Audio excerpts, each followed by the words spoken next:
Christian was almost rattling with nervous excitement. He had never done anything like this before. He'd thought about it. Who hadn't? Surely everyone has thought about it. He pondered while sipping a black Americano. He didn't need the caffeine. He was already buzzing. Not many would have the balls to go through with his plan. He thought he would feel worse about it than he did. But he didn't feel bad at all. He felt alive. He felt the most alive he had done in quite some time, and the irony was that plotting Sara's death was what made him feel that way. He couldn't sit still. If he wasn't tapping his fingertips on the small marble table, big enough for 2 coffee cups maybe with a side plate each but no more than that, he was looking over his shoulder for his hitman to arrive and to check for anyone watching him. No one was close enough to see, but if they were, they would see tiny beads of sweat on his forehead and upper lip. He was afraid of getting caught, nothing else. The bitch had it coming as far as he was concerned. He felt nothing more and nothing less. The only nerves he had were for his own reputation. She told him repeatedly he was a narcissist, an allegation he had rebuffed every time, but now that he had ordered a kill, it had crossed his mind that perhaps he might be. It didn't bother him. If it meant he could kill and not have a guilty conscience about it, then he was satisfied. He told himself it was a good thing. The plan he was putting into place was inevitable, he reassured himself, and he was lucky he could do it without any feeling. She was the one who had messed his head up. He could have given her everything she wanted, but she ended it. He had never been dumped in his life. He felt he had to end her and move on. As he nursed his black coffee, it occurred to him he didn't actually know who he was looking for. All he knew was that the guy was called X.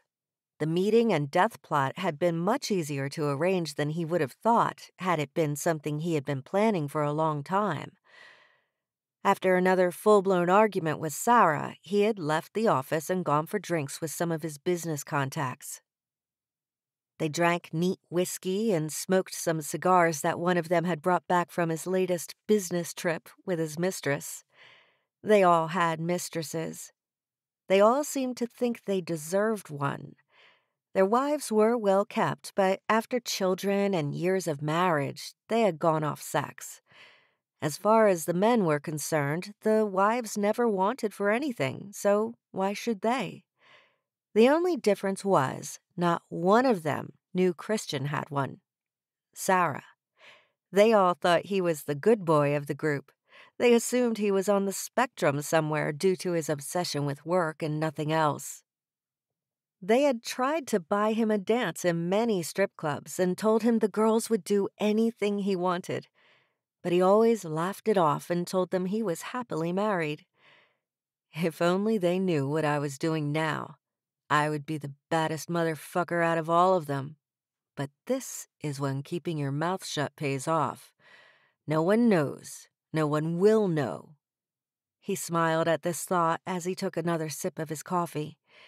He had been so smart. He never knew it would come to this, but he always knew that his friends could never know about Sara.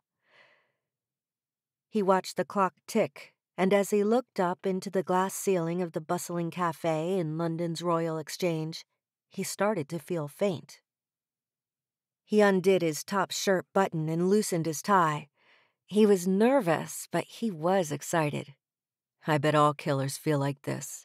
Every single one of them, no matter what the circumstances. The thrill to do something so bad, the buzz of having that power. He told himself she deserved it, and that he need not feel an ounce of guilt about it. He had showered her with gifts and taken her to luxurious hotels. He had shown her a life no one else had or could. She wasn't going to get away with ending it and being so ungrateful. She needed to learn that for every action there is a reaction. She was going to learn the hard way.